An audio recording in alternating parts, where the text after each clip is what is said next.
दोस्तों, सुशांत केस में हुए कई चौंकाने वाले खुलासे सामने आए।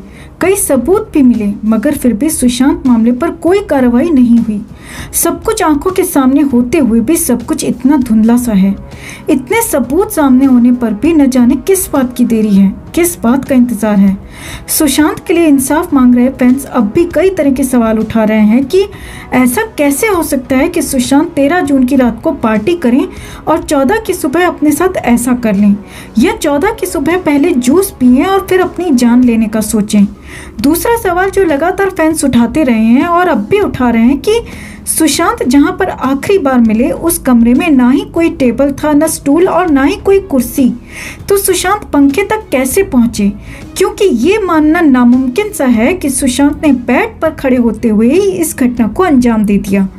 तीसरा सवाल ये कि सुशांत के गले में जो हरा कपड़ा मिला उस पर सिर्फ 3 उंगलियों के निशान थे, तो ऐसा कैसे हो सकता है कि कोई इंसान सिर्फ 3 उंगलियों के सहारे किसी कपड़े को अपने गले से बांधे और फिर पंखे से भी बांध ले? चौथा सवाल ये कि सुशांत के शरीर पर जो निशान दिखे उन निशानों को लेकर कोई भी खुलासा क्यों नहीं किया गया? पांचवा सवाल ये कि सुशांत की आखिरी जांच वाली रिपोर्ट में कूपर के डॉक्टरों ने सुशांत के हादसे का वक्त क्यों मेंशन नहीं किया और कूपर की इस लापरवाही पर पुलिस ने सवाल क्यों नहीं उठाए? तो इस तरह के तमाम सवाल अब भी बने हुए हैं जो ये दिखाते हैं कि सुशांत के साथ बहुत बड़ा फाउल प्ले हुआ है, मगर तब भी इन सवालों की तरफ कोई नहीं देख रहा, कोई नहीं सोच रहा। सारे लोग अपनी कर रहे हैं, अपनी ही सुना रहे हैं और किसी तरह सुशांत के केस को दबाने में लगे हुए हैं।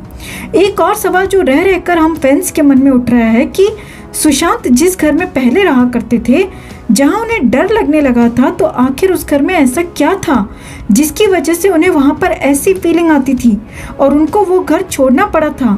या कहीं ऐसा तो नहीं कि सुशांत जहां पहले रहा करते थे वहां सुशांत के साथ हुए हादसे को अंजाम नहीं दिया जा सकता था और इसी मकसद के तहत ही सुशांत को डराया जाता रहा ताकि सुशांत वो घर छोड़कर किसी ऐसे घर में शिफ्ट हो सके जहां सुशांत के साथ इस घटना को आसानी से अंजाम दिया जा सके?